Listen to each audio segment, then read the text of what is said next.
Welcome back to another edition of Bold Blind Beauty on Air podcast, the show that's clearing the air for more air, access, inclusion, and representation.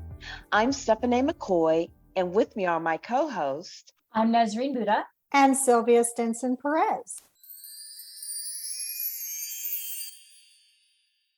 Hey, everybody. It's Sylvia and a bunch of us, and we're here at the American Foundation for the Blind Leadership Conference 2022 with the theme Inclusion at Work. And we're going to ask a few people what inclusion at work means to them. Hey, thank you, Sylvia. This is the first for us because, as you guys may know, as our listeners, Sylvia, Nasreen, and I, your co-hosts, are typically doing this via Zoom, but we are all in the same room. So we're just so excited to be here with you all today. Group hug! We are live at the AFB Leadership Convention here in Arlington. That's all you got, Nasreen? All I got right now. Nasreen's been networking. Yeah, can you tell? And we have with us right here this moment, Melanie Pescoe. Melanie, can you introduce yourself? Tell us what you do and what inclusion at work means to you. Absolutely. Thank you so much, Steph and Sylvia and Nasreen. My name is Melanie Pescoe. I work at the American Foundation for the Blind in our Public Policy and Research Department. And inclusion in work is pretty simple for me. It's being considered when plans are being made, not after the fact. It means, as my good friend here, Steph, said from an ideathon we were in together yesterday, it's about born accessibility, where it is considered before any plans are made, before any software is purchased, before any projects are considered. It's those things being considered with everyone else and having an equal playing field and getting my due fair time. Thank you so much, Melanie. Next up, we have my good friend, Brandie Kubel. Brandie, would you like to introduce yourself and tell us where you're from and what you do and what inclusion at work means to you? Yes, Steph, thanks to you very much. I'm Brandie Kubel, and I am from Sacramento, California. I'm so happy to be here. Woo! Finally get together. I am a living skills instructor, and I run the Careers Plus program for transitional youth at Society for the Blind. Inclusion to me is a teamwork with everybody coming together, no matter what program they work for or work in, no matter whether or not they are sighted or whether they are blind, especially at our agency. We all work together for the common good and the common goal of our organization. Everybody feels that they're all on the same team, all playing on the same level, that we all have a voice and we all come together and join forces with talent to serve the same purpose. Thank you. That was beautiful, Brandie. Okay, and someone just walked up to us, somebody who I've never met before, but I hear she's simply amazing. Her name is Tai from APH. Tai, would you mind introducing yourself and telling us who you are, what you do, and what inclusion at work means to you? Sure, thanks for having me. My name is Tai Tomasi. I'm with the American Printing House for the Blind. I'm the Director of Accessibility, Belonging, Inclusion, Diversity, and Equity. And inclusion at work means having a place at the table at all levels of the organization. Great. That's a great answer. Yeah. And here we have Miss Jennifer Wenzel. Jennifer, what is inclusion at work to you?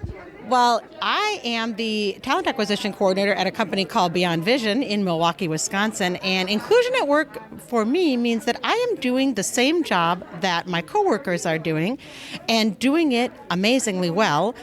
And I am competing on terms of equality. So I am just a person that is getting my bite at the career apple just like anyone else. And doing an awesome job of it. I'm Nasreen, and I just bumped into Gabby, who is one of our contributors. Gabby, how you doing? And How's everything going with you today? I'm good. How are you, Nasreen? I'm good. It's great to see you here. And I want you to tell our listeners a little bit about what you do, who you are, also, and what does inclusion at work mean to you?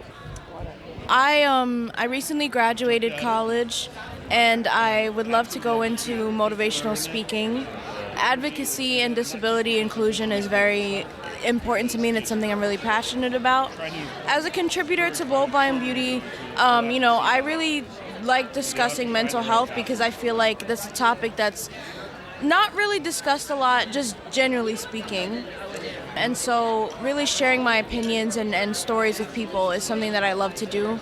And inclusion at work to me means that everybody is trained properly, the faculty, and knowing that if I were to walk into a job, knowing that these people would have the right training and the proper training to know how to assist someone like myself or someone else in a wheelchair or any disability for that matter. And I think it just means going a little bit further than the usual and having conversations with their faculty, with their staff, and just even extending it beyond that point. So Thanks so much, Gabby. I love that answer. This is Steph. We're here in a quieter location in a restaurant, and I just ran into one of Bold Blind Beauty's advisory board members, and he's also a mentee here at the conference. Aaron, would you mind introducing yourself? Sure. So I'm Aaron Linson. My job title it's changed as well as the company has, but right now I'm a recruiter with Amazon Web Services in our Solutions Architect department. And Aaron, can you tell us what inclusion at work means to you, please? Inclusion at work really means, that everything is inclusive from the top down. There has to be that hierarchy of it needs to start from all the way to CEO down to the lowest level, even in let's say in Amazon's case, even into the warehouses that your products and services come out of. Great answer. Thank you so much, Aaron. And I'm Nasreen, back here up at the lunch station. And guess who I bumped into? Courtney, who is one of our AFB leadership. Were you a mentee or a mentor, Courtney? I was a mentor. All right. Rockstar Courtney here, who is a mentor with the AFB Leadership Program. How you doing, Courtney, this afternoon? I'm doing fantastic. Almost wrapping up our sessions here. It's been an intense and fun and wonderful almost 5 days. Woo. So, Courtney, tell me a little bit about who you are, what you do, where you're from, and what does inclusion at work mean to you? I am currently located in Santa Barbara, California, and I am a psychotherapist working with students at University of California, Santa Barbara. And inclusion in the workplace, to me, is about me feeling included, me feeling an integral part of the team. Whether, I guess that has a lot to do with people just interacting and talking to me like I am any other colleague, and also knowing that I also do things differently. And holding both pieces at the same time and not treating me any differently because I do things differently. In a nutshell. Awesome stuff. Yeah, we all do things differently. I love that answer. It was good hanging with you and jamming with you, Courtney. You too. Yeah. Safe travels. Looking forward to more of those. Absolutely. Safe travels, girl. And guess who I found else here at the luncheon table? I found a Mr. Ray. And we've also been hanging out for the last week at the AFB Leadership Convention. And were you a mentee or a mentor, Ray? I was a mentor. You were a mentor. Why don't you tell us? No, because the program's not over. No, it's not. No, it's not. We still have a few hours left, right? Exactly. And then a few more months until graduation. That's right. We graduate. When is that? August 1st. All right, and we'll be jamming in Kentucky then, won't we, guys? All right. So, Ray, tell me a little bit about yourself, what you do, who you are, and what does inclusion at work mean to you? So, I am a retired electric utility energy lawyer, and I currently live in Maine. And so what I basically did for most of my career as a lawyer was working on regulation of the electric utility industry. And what inclusion at work means for me is really having the tools to do the job and the support of all of the people in the workplace that understand and accept the fact that whether you're visually impaired or not, you can do the job. All right. Well, thanks so much, Ray, for your insight. Enjoy. Well, we were literally in person, having fun, meeting other people, asking them what inclusion meant to them. So, Nasreen, how do you define inclusion? Great question. I define inclusion when everybody is included, when processes and things are accessible for everybody in every format, where I can access what I need, where I can move around freely, and where there is where I'm included, where I was thought of that people with disabilities are going to come to this event or sit at this table, and they made provisions to make sure that I was able to keep up with what they're doing with all the provisions that I need and my accommodations, and just what I need was also taken into consideration and respected. That to me is inclusion, when I can sit there and be one of them. Awesome. And that was the common theme, is that when I'm just one of the people, not counting, that I'm a person who's blind or visually impaired. So one of the concepts that was talked a lot about is accessibility versus usability. And something might be considered, quote, accessible, but not be usable, like out of the box usable or easy to navigate. If it's too complicated and it's accessible, but it's too complicated to use, we're going to go through that one time and be like, oh, yeah, no, that's too much trouble. And that's at websites or experiences or whatever it is. And so it has to be something that's usable. It has to be an experience that is inclusive, or we shut ourselves down. And that's very common. So for me, inclusion is where I don't have to put forth 10 times the amount of effort to be equal, where I could put the same amount of effort, the same amount of knowledge and skill ability as everyone else and be considered equal to them. And that is true inclusion, feeling like you truly belong. So Steph, you were phenomenal doing a keynote speech at the AFB Leadership Conference on accessibility, inclusion, and representation. So tell us what inclusion is to you. Inclusion to me, like I said in my talk, is intentional. It is what I like to term from boardroom to entry level and throughout, everywhere in every area of life. It's at the forefront of people's minds to include everyone so that no one's excluded. If we can build that into our world from top to bottom, and I believe it must be top to bottom, because when leaders with disabilities are at the top, they will drive inclusive decisions throughout. Also, accepting people where they are, as they are, is intentional and can lead to more inclusive processes, products, services, whatever it might be. When we're developing these things from a born accessible type of philosophy, inclusion will automatically happen. So that's inclusion to me. That's a neat word. Born accessible. Mm-hmm. That's or design, accessible by design. Yeah, yes. Accessible by design. Absolutely. I recently asked somebody what inclusion meant to them, and I loved their answer. And they said, well, our mission is to love everyone and to treat everyone as we would want to be treated. And if you do that, you've got inclusion. Yes. I loved that. Nice. Yes. Nice. Yes.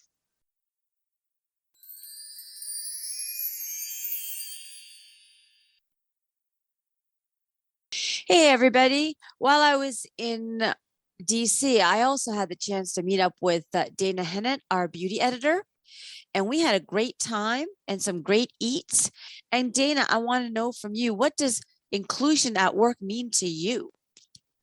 Oh, well, great question, Nazarene. Inclusion, for me, what it means is being in the mix with everybody. And I am living that life. So I think inclusion represents everybody working together, whether you be a part of a team, a small business, or whatever you're doing.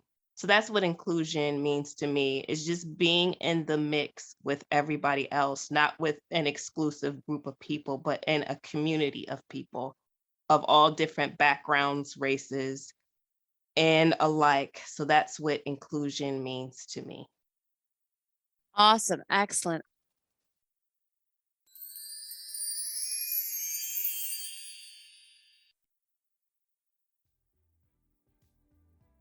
According to Allure, brown mascara is trending on TikTok. This is great. And this is actually a great option to black mascara. If you want more of a daytime subtle look, brown can be an option. And if you're looking to experiment with mascara and you're just kind of a little intimidated by black mascara, try the brown. And for you black mascara lovers, you can still wear your black for that high drama, but maybe put brown for during the day. And long waves are also trending for long hair. That's anybody who has hair shoulder length or longer.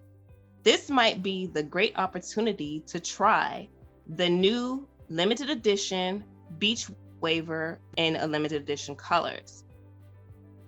Style that hair, make those waves happen.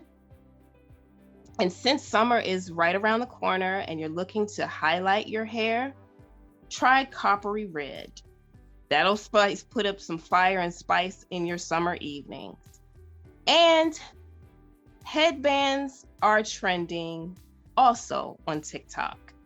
Now, this is good to throw on an elastic stretch headband to match your outfit on a hot summer day. If you're just running around or going out, just doing your thing. Remember, I posted in a post that hair accessories are very big, and this is one of them. And curly girls, I've also stated in the other podcast that the shag was trending. Well, now it really is. So now that's your bold, blind beauty bite. Well, I have to say, this is Sylvia, and just a couple weeks ago, I updated my color, and it is pretty much that little bit of a lighter red. Nice. And I got the wave / curl going on. Actually, I saw your red, Sylvia. It looked really nice. Nice. What do you guys think about brown mascara? I need to know because I have black lashes. So if I put it on, am I going to get like an earth tone look, or is it going to be all brown? It's probably going to be your eyes. What I'm thinking is that it's going to be not as intense as your black mascara, but like give you more of a subtle definition, a softer look.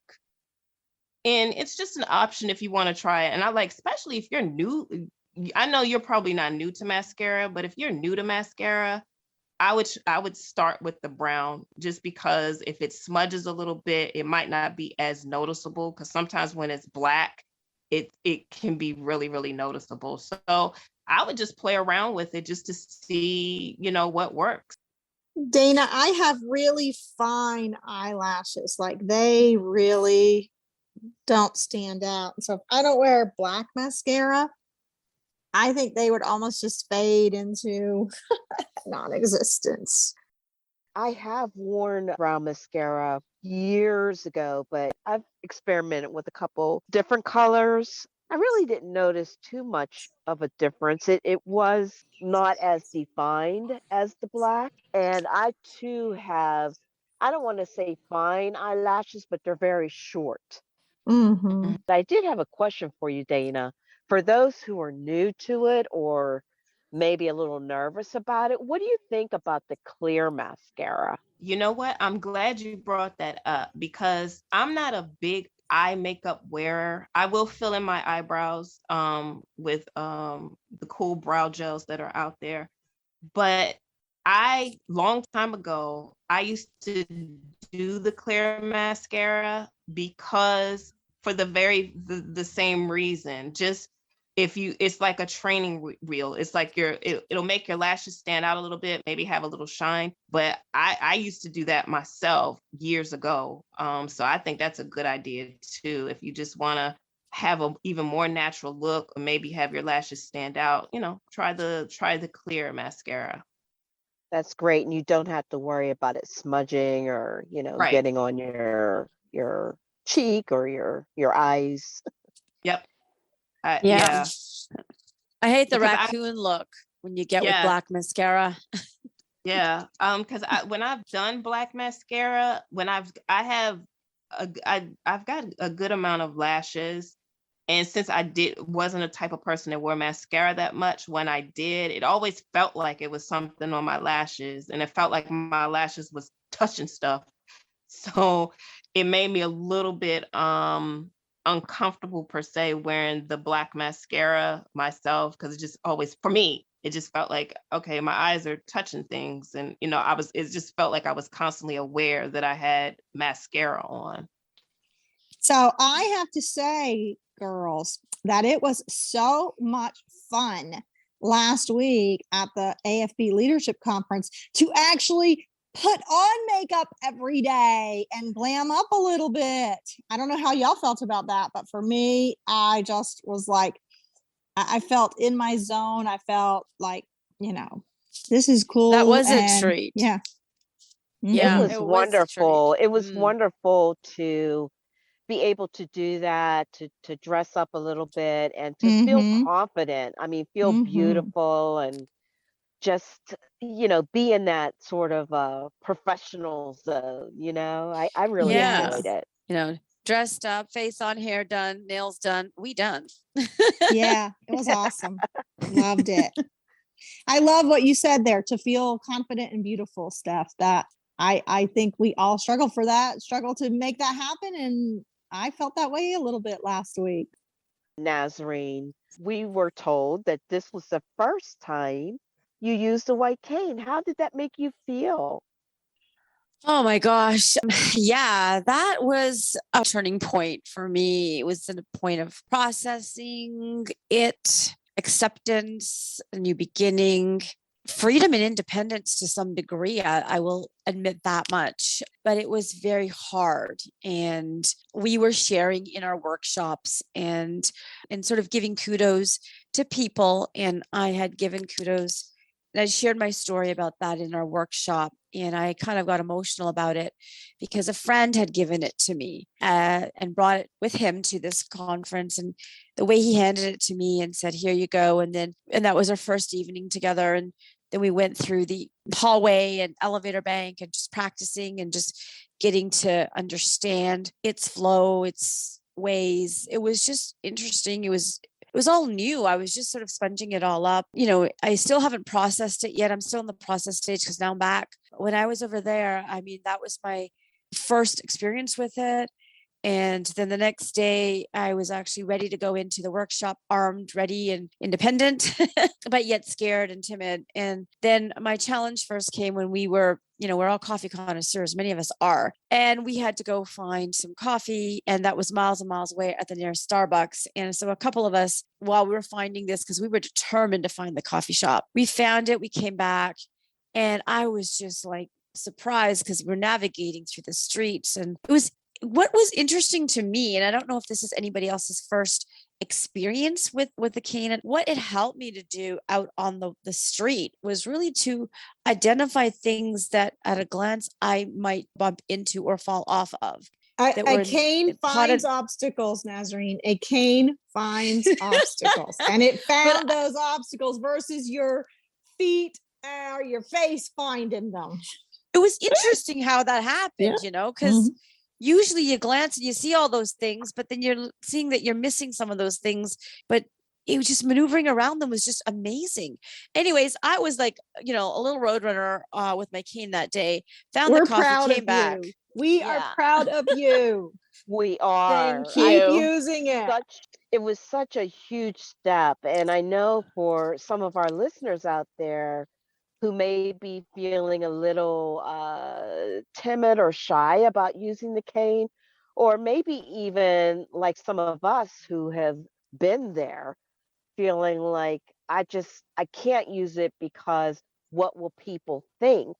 Listening to your story might be just the encouragement that they need to be able to try, to at least try. Trying is the first step. Well, what was really encouraging, Steph, is that I was among peers. I was really among peers, and that helped because everybody was there to be supportive. Everyone was equal. Everyone was the same. Mhm. Everyone either had a dog or a cane, some Let level me of guess. mobility. You felt included. I did. Inclusion.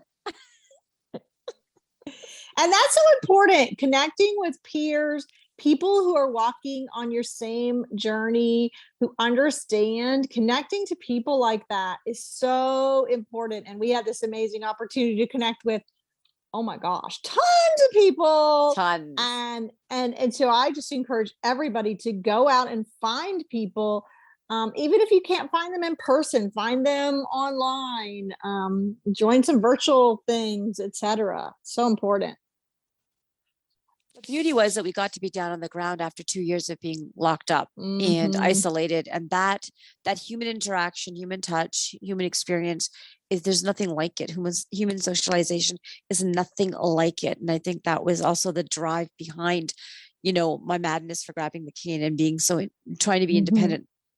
So it was a great experience. And I have to thank Aaron Linson out there he's part of our Bold Blind Beauty board as well, but he's also a colleague and a friend. And usually I'm always mentoring him, but this is one area that he actually mentored me in. And I really appreciate that because it was something that I had to accept it and walk into it. I had to face it. It was there. I had to step into it. That's great. I just wanted to say that's great, Nasreen, because it takes, at least in my opinion, it takes a great deal of courage to be able to take that first step. And as you said, when you find the independence and being able to navigate the world and find those obstacles that Sylvia talked about, that's huge. It was so amazing to be in person, to be together, to connect and network with so many people and to find our commonalities and honestly just to have fun. It was such a wonderful event, and you guys at AFB, you did a phenomenal job. And talk about inclusion. Even the event itself was inclusive. Everything that you did was from that perspective, and I thank you so much. Thank you. It was energizing, and I know that I walked away completely re-energized with a new passion to really make a positive impact in the lives of people. And I know that happened for you guys as well. So our theme was inclusion at work, which is why we asked everyone what their definition of inclusion was. And we challenged everyone when they walked away from the conference to find ways to create more inclusion, whether it be at work, in their daily life, etc. So we challenge all of you to find ways to create more inclusion and belonging, especially considering people who are blind and visually impaired as equals. Sylvia, thank you so much for your powerful word. The focus on AIR, access, inclusion, and representation, is the vision behind Bold Blind Beauty on AIR. Everyone on the planet needs AIR to survive. People with disabilities need AIR, access, inclusion, and representation, not only to survive, but to thrive.